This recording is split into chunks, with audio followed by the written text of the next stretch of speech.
This is Revelation 9.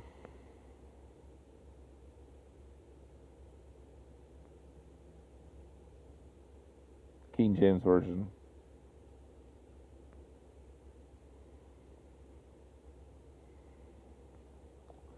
Starting from verse 13. And the sixth angel sounded, and I heard a voice from the four horns of the golden altar, which is before God, saying to the sixth angel, which had the trumpet, loose the four angels which are bound in the great river Euphrates. And the four angels were loosed, which were prepared for an hour, and a day, and a month, and a year, for to slay the third part of men. And the number of the army of the horsemen were 200,000. And I heard the number of them, and thus I saw the horses in the vision, and them that sat on them, having breastplates of fire, and of jacinth and brimstone, and the heads of the horses were as the heads of lions, and out of their mouths issued fire and smoke and brimstone. By these three was the third part of men killed, by the fire, and by the smoke, and by the brimstone, which issued out of their mouths. For their power is in their mouth and in their tails. For their tails were like unto serpents, and had heads, and with them they do hurt. And the rest of the men which were not killed by these plagues, yet repented not of the works of their hands, that they should not worship devils and idols of gold and silver and brass and stone and of wood, which neither can see nor hear nor walk.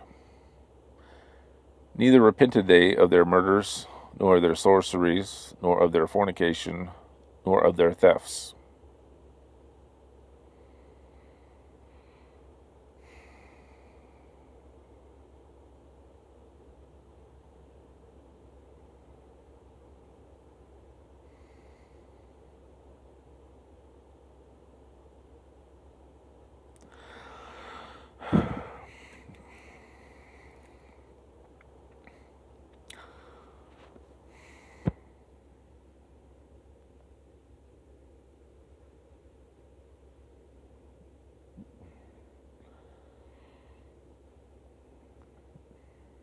So the first thing I want to bring attention to is that they were prepared for an hour, a day, a month, and a year. That's 391 days, according to Bible prophecy standards. A year being 360, a month 30, a day 1. It's 391 days.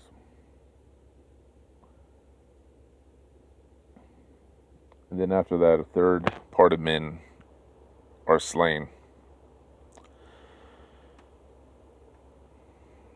And these four angels, which are bound to the great river Euphrates,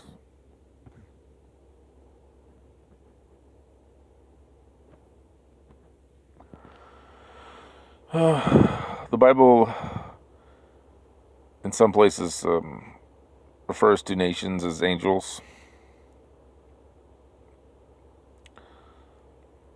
such as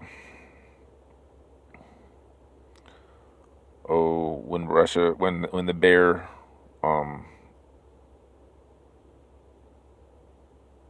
let's see, sometimes it refers to a lion, a bear, an eagle, and a leopard, and sometimes it's referred to as those four animals, and at another time it's referred to as four angels instead, or high-ranking angels. So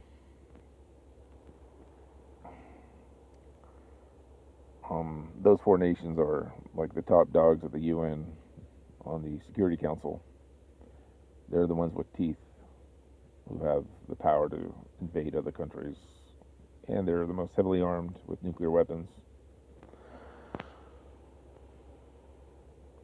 But back in 1453, one of the most powerful empires in the world was the Ottoman Empire. As you can see here, top left corner. That would eventually spread to be the largest empire in the world.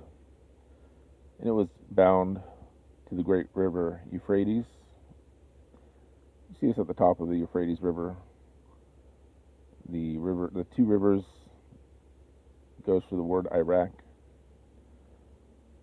So when it spreads, Ottoman Empire spreads out further, it will definitely be bound to that river. But what we see here is Syria had a boundary near that river. Iraq certainly had a boundary near that river, and so did Arabia. So Iraq at one point was called the Persian Empire, and at another point the rest was just called the Ottoman Empire. But the regions of Arabia with the Arabs and Syria still existed, and the Turks in Turkey. They had their regions, but eventually they just all became part of the Ottoman Empire, separate from the Persian Empire. But they were all bound by the great river Euphrates. Euphrates probably means great river. So in 1453, you had Constantinople at that top left-hand corner. It was at that bottleneck, keeping the Muslims out of Europe to some extent, keeping their influence out.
So there's the Byzantine Empire in orange. And this green area eventually, that was more of the Ottoman Empire at one point. But it spread so quickly, the Ottoman Empire, eventually it spread right past Constantinople and surrounded the city. But it still had an influence that to some extent was like a cork to keep the Muslim influence out of Europe.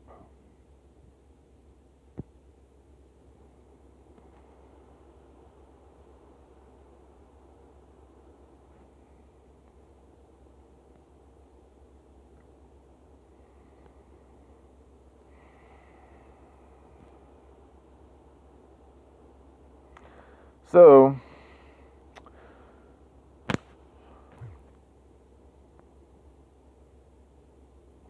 none of these maps really show the cork effect very well, but it did exist back then. And as long as the Muslims were bound to the Euphrates area, that is, to the Middle East, their influence in Europe was lessened. And the Holy Roman Empire, they were involved in witch burnings and the Inquisition. And anyone they considered to be heretics or who weren't following their ideas were tortured and burned. I don't know if that had anything to do with what this talks about earlier with the scorpion-like locusts, people who wanted to die but they weren't able to. There may be a relation to that. But the Muslims had tried to conquer the Ottoman Empire. They had tried to conquer Constantinople, the Cork, for 7 times. And on the 7th time, they were successful. And that happened in 1453. And at that time, the 4 regions, Islamic regions, were loosed from the Euphrates and entered into Europe. And they had a positive effect in that the Holy Roman Empire, Catholics, and the power structure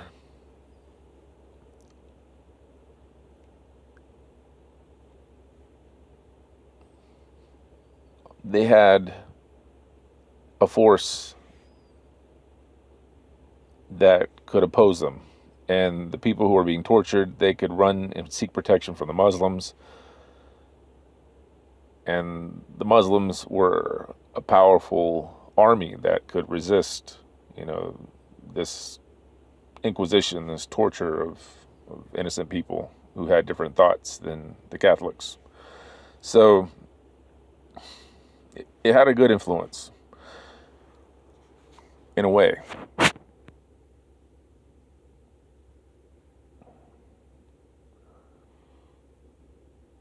But there's more to the story. There's more to the big picture and the grand scheme of things. So this says that these 4 angels were loosed, which were bound to the Euphrates, and they were prepared for 391 years, because the Hebrew day is Yom. That could be a day or a year. Translates to either one. So 391 years to slay a third part of men.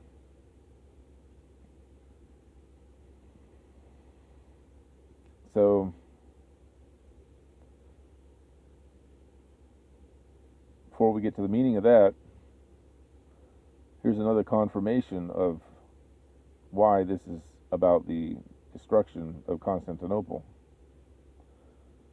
which was called back then simply the city. So Constantinople was the most powerful, largest, most well-protected, most heavily fortified city in the world. It was a Christian city, and it was the capital of the Christian Empire, the Byzantine Empire. It housed the largest temple in the world, the Hagia Sophia, the first among equals, that is the highest political ranking Christian authority, the Patriarch of Greece, who lived near the emperor of the Byzantine Empire, so he had influence over him. So he was politically the most powerful religious leader in the world, even though officially the Christians consider all of the patriarchs to be equal. So this place had a triple wall of defense around it. Biggest wall in the world as far as,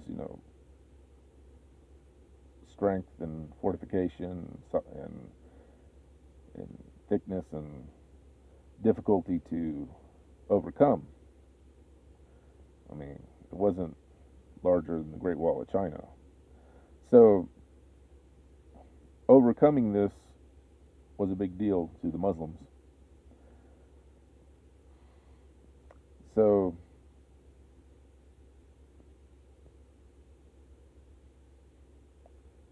when the head of the Muslim religion for the whole Ottoman Empire, political head that is, the Caliph, when he set out to conquer this city, he hired some Hungarian or German engineers. Orban. He hired Orban to build the largest cannons in the world that had ever existed to that point.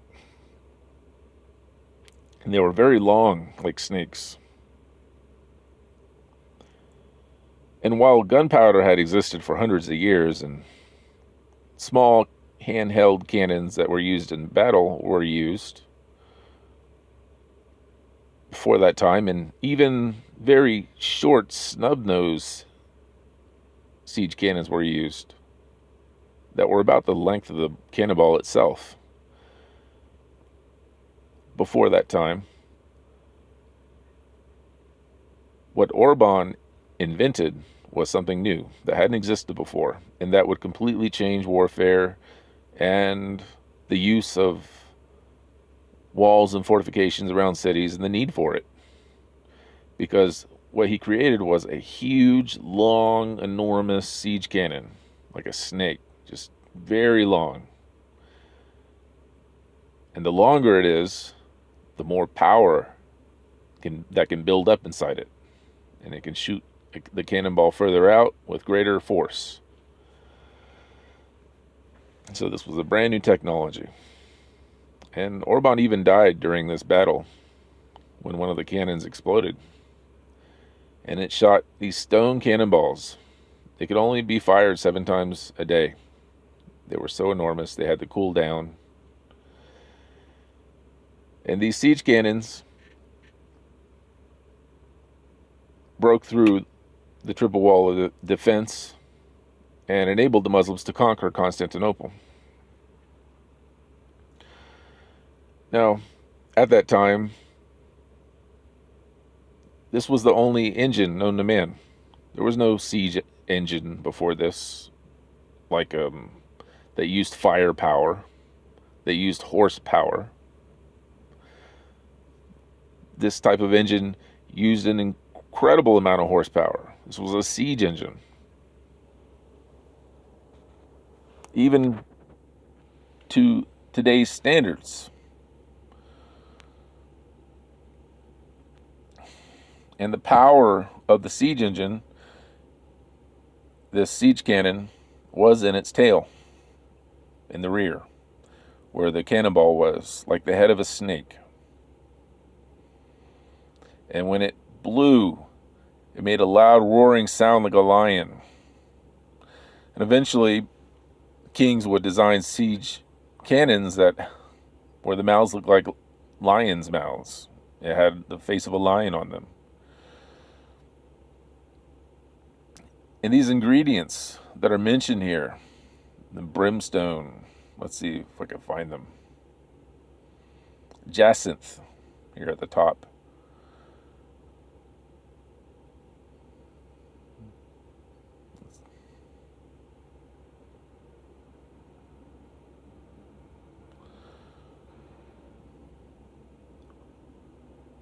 Well, the ingredients of gunpowder are mentioned here.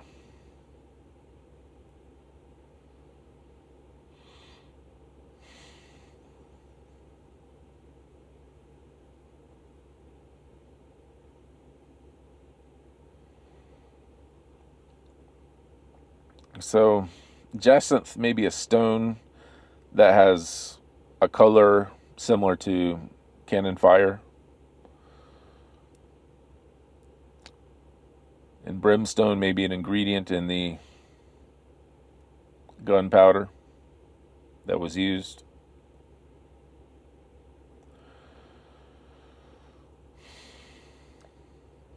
So it says here that it refers to this army of horsemen. There were 200,000. That's 200 million horsemen. It's a lot of horses. And he saw the horses in a vision, but they weren't really horses because they had the body of a snake. He explains later. And thus I saw the horses in the vision, and them that sat on them having breastplates of fire. Well, breastplates are made of metal and of jacinth and brimstone. And the heads of the horses, the cannonballs, they were as the heads of lions, and out of their mouths issued fire and smoke and brimstone. By these three was the third part of men killed, by the fire, smoke, and brimstone, which issued out of their mouths. For the power is in their mouth and in their tails. See, the power of the cannon is when it comes out of its mouth, and it's also when the gunpowder is in the tail, and it explodes and shoots it out of the mouth. For their tails were like unto serpents, snakes, long snakes. That's what it was shaped like, a very long cannon. That's a siege cannon. And had heads, and with them they do hurt. So this says that by these three was the third part of men killed. And then it lists the effects of cannon fire.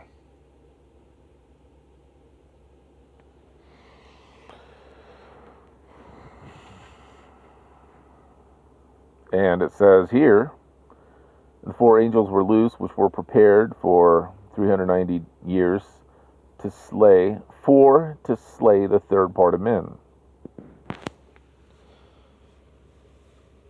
Now, when Constantinople was conquered, a third of the people in there were not slain.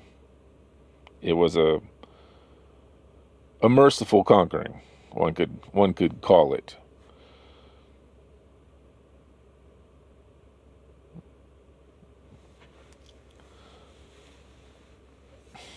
However, 391 years after Constantinople was conquered, something else took place. And that's what this preparing was about.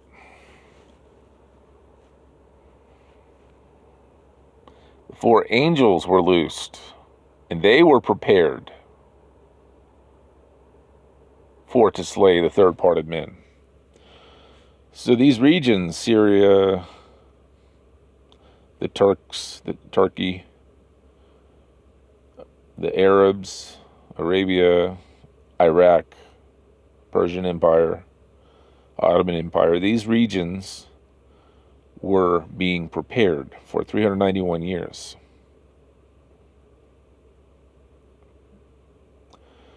And what happened in 1844, which is 391 years after Constantinople was destroyed in 1453?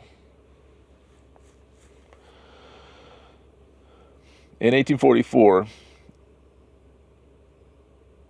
a man named the Bab, which means the gate, he started a new religion to prepare the people for a promised one who was soon to come after him. And his religion lasted 19 years, and then that promised one came, whose name was Baha'u'llah. And in that 19 years, it's recorded by the Ottoman official called the Tongue of the Kingdom that 20,000 followers of the Bab were martyred. That's a lot of people. They were martyred for their religion. And it's recorded in the Dawnbreakers that many of them were martyred by the Muslim fanatics by blowing them out of cannons alive. They would put their bodies in cannons and just blow it to bits and pieces and blood splatterings and sprays and just blow it up inside the cannon. And cannons were used to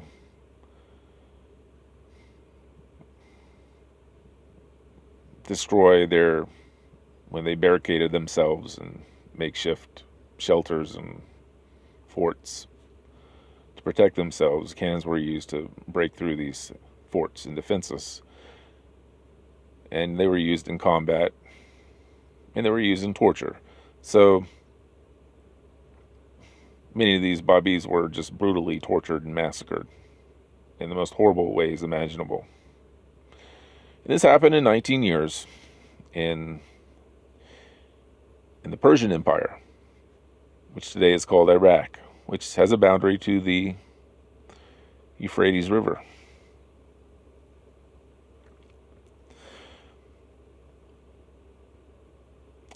But the prophecy mentions 4 kingdoms and not just the Persian Empire. So how are these 4 kingdoms prepared for 391 years to slay a third part of men? And according to some scholars' estimates, the community was around 60,000. The Babi community was around 60,000 believers, and 20,000 were slain. So a third of the community of the believers were killed. And Jesus says, let the dead bury the dead. It's those who believe in the promised one of the day in which one lives. Those are the ones who are alive. So those were the ones, a third of that group were slain at that time.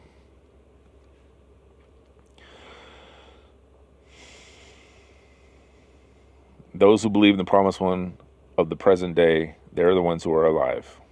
The rest are considered dead. This is what Jesus considered this symbolism to be. In his time, it was belief in Jesus Christ that enabled people to be alive spiritually. And those who didn't believe in him were dead. It's the same relationship when he returns as the Bab. So what happened in 1453 is that the Caliph, the political head of Islam, he wanted to set up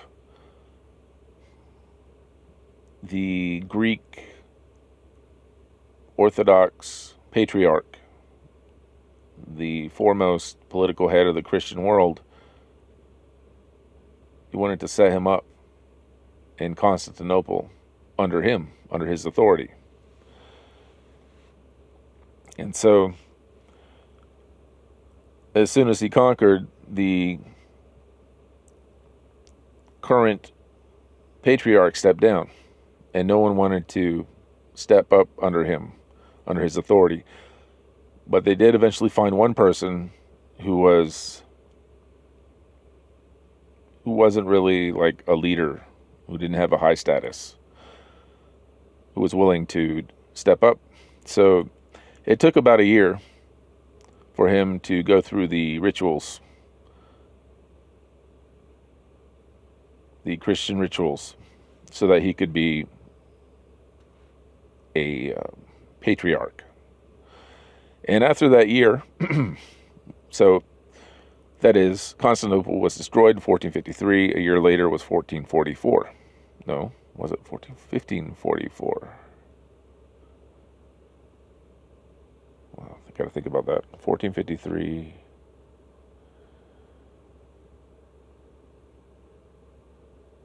Yeah. Huh. Let's look that up. Let's verify that.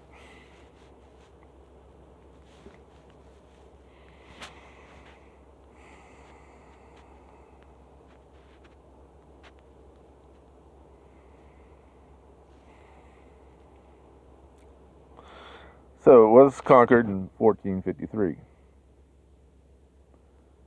And a year later, Gennadius became the first patriarch of Greece under the authority of the Caliph of Islam. So he had authority, the new patriarch had authority over the Christians in the Islamic world, the Islamic Empire, as well as the Byzantine Empire. So his reach had possibly doubled.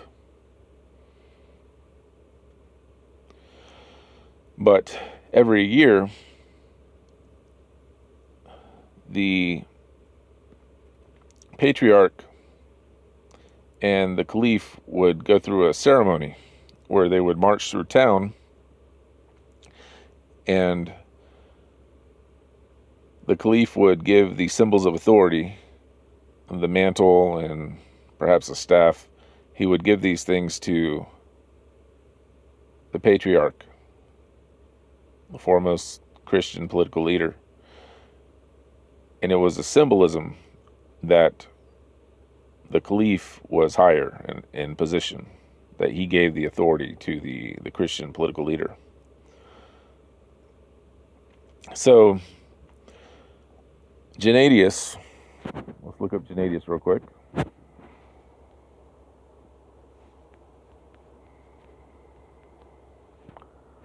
(1444). No, 54.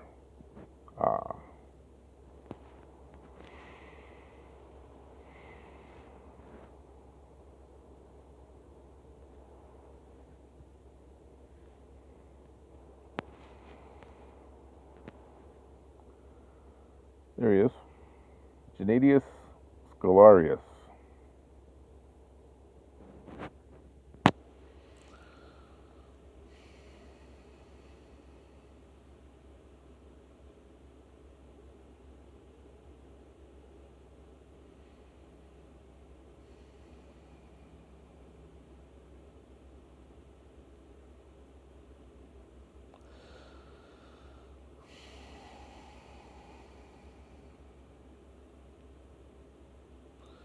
About 100 to 120 of his alleged writings exist, some of which have never been published.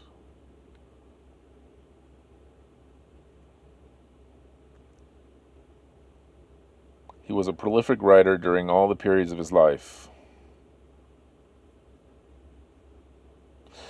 So, this Gennadius, when he became the top leader politically of the Christian world, he wrote many volumes and books, and one of the books was about a conversation he had with the caliph, where the caliph would ask him questions and Gennadius would answer theological questions. From what I read anyways, I read about this book he wrote, and it cast the caliph in a lower position. And shortly after that book was released, Gennadius lost his position and had to retire. And then a new patriarch ascended. So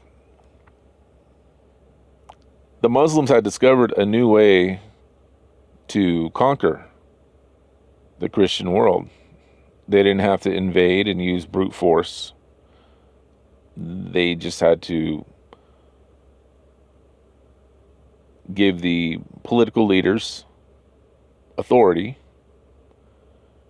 and devise a means to manipulate them in their whatever interests suited them. So it was no longer, like, conquering people was no longer just about swords and horses. They developed new ways of conquering people by manipulating their leaders through bribery or coercion or threats of violence against those they loved, etc. I mean, one can be imaginative and see that there are many ways to coerce and manipulate people. I mean, how many ways can someone be poisoned? Air, water, food, touch, noise. There are many ways to torture and poison and destroy someone's peace, to manipulate them, control them, coerce them into doing their will to those who are in charge and have access and have power. So the problem with invading other kingdoms with force is one loses credibility as an upright, good, decent, religious, God-fearing power. And it creates martyrs to a cause where people who root for the underdog want to defend and fight against the oppressor. Well, this new strategy, this new invention, which was a social technology for control, started to be developed when Gennadius came to power. That's what this was about. So they had 391 years to develop all these means of coercion and control and manipulation.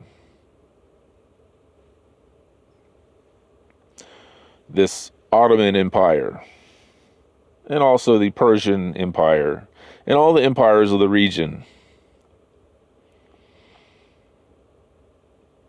around the Euphrates River.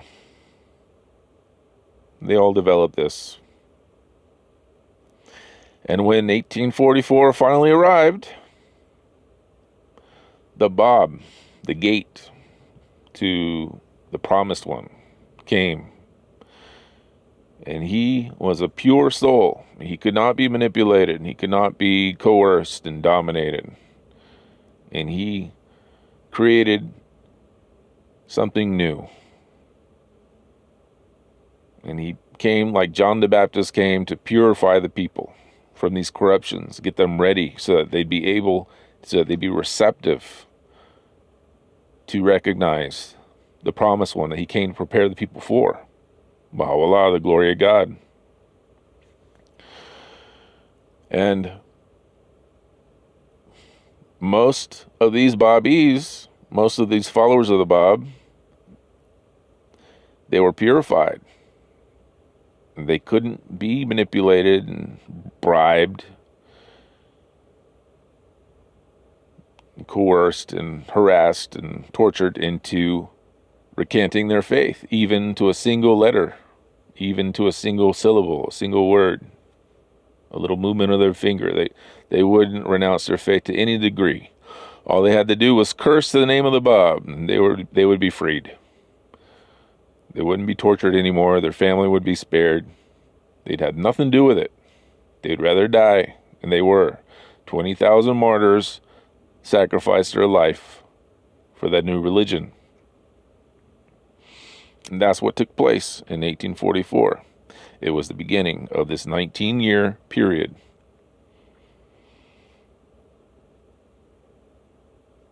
of the Bab's religion. And Bab simply means gate. He was the gate to the promised one. He referred to him as him whom God will make manifest. And this is how those four angels were prepared for 391 years to slay a third part of men. And they slayed them by the fire, the smoke, and the brimstone, firing them from cannons alive. This is all recorded in the Dawnbreakers. For more information about that, read the Dawnbreakers. It's a great book. It's a historical text. And I recollect that the tongue of the kingdom, it has the word mulk in there. The Ottoman official, a top official for the Ottoman Empire, recorded with his own words 20,000 souls killed in the government documents. This is a historical figure. And I don't care how many hundreds of pages, Wikipedia has about how that number is wrong. That is a historical figure, and it's in the Dawnbreakers. That's what I recall.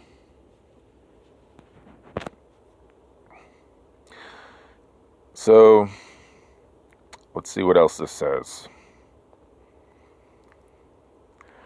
And the rest of the men, so these 20,000 Babis were killed, and then the promised one, Baha'u'llah, began the Baha'i faith, began a new religion in 1863, 19 years later, and 10,000 of his followers were also killed, totaling 30,000 people for the Bab and Baha'i faith. But let's see what happens for the ones that were not killed. Let's see what else it says here. And the rest of the men which were not killed by these plagues, yet repented not of the works of their hands, that they should not worship devils, and idols of gold, and silver, and brass, and stone, and of wood, which neither can see, nor hear, nor walk. Neither repented they of their murders, nor of their sorceries, nor of their fornication, nor of their thefts. So one way of looking at this, like plague, the word plague reminds me of leprosy, which happened a lot in the times of Jesus. Those who had leprosy often didn't believe in Jesus, and then once they believed in him, they were cured of their leprosy. So it's belief in the promised one that cures one of this plague. It's a spiritual plague, such as breaking the covenant. Leprosy is a disease where one has no sensation. They can't feel, and their skin turns white and dies on their body while they're alive. So they don't know, they can't feel that they are in a state of spiritual death. They're outside the covenant, and they don't know it because they have no sensation, they have no feeling. And this disease of leprosy and plague is comparable to breaking the covenant. And this is how many of the religious people in the world are in a state of, they have no idea that the promised ones of Baha'u'llah and the Bab have come. They're not aware of it. But in particular to the new community of the Babi and Baha'i community, there may be a point in time when they are also under the plague, and they may turn to devils instead of the true covenant, and they don't repent. So this is a warning to the Baha'is of the world. You know, this prophecy is the prophecy of the future. It was given a long time ago. So it's something to keep your eyes open about. It says, the rest of the men which were not killed by these plagues, yet repented not of the works of their hands, that they should not worship devils and idols of gold and silver, etc., etc. Neither repented they of their murders, nor their sorceries, nor of their fornication, nor of their thefts.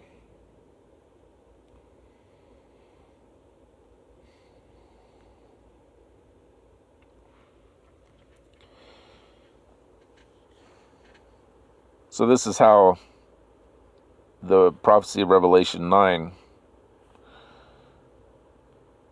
obviously very clearly points to 1844 AD as a time when a third of the new religion would be martyred and slain.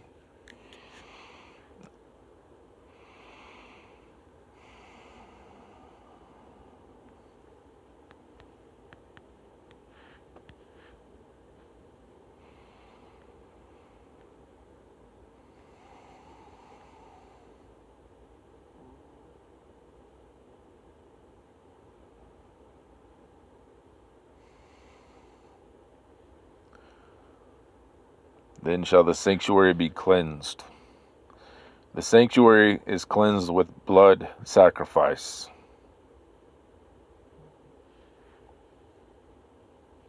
This prophecy also points to 1844 AD.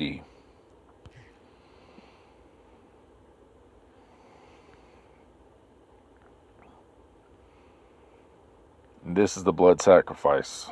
Blood sacrifice occurs at the altar. The sacrifice is tied to the four horns so the animal can't escape. And I heard a voice from the four horns of the golden altar, which is before God. This is the blood sacrifice when a third of men were slain to cleanse the temple in 1844 AD. And why was the temple in a state of uncleanliness? That's the rest of the big picture. The abomination makes desolate was put in the holy place by King Manasseh in 677 BC. In 1844 is 7 times later, when the temple was cleansed. That's what this is all about.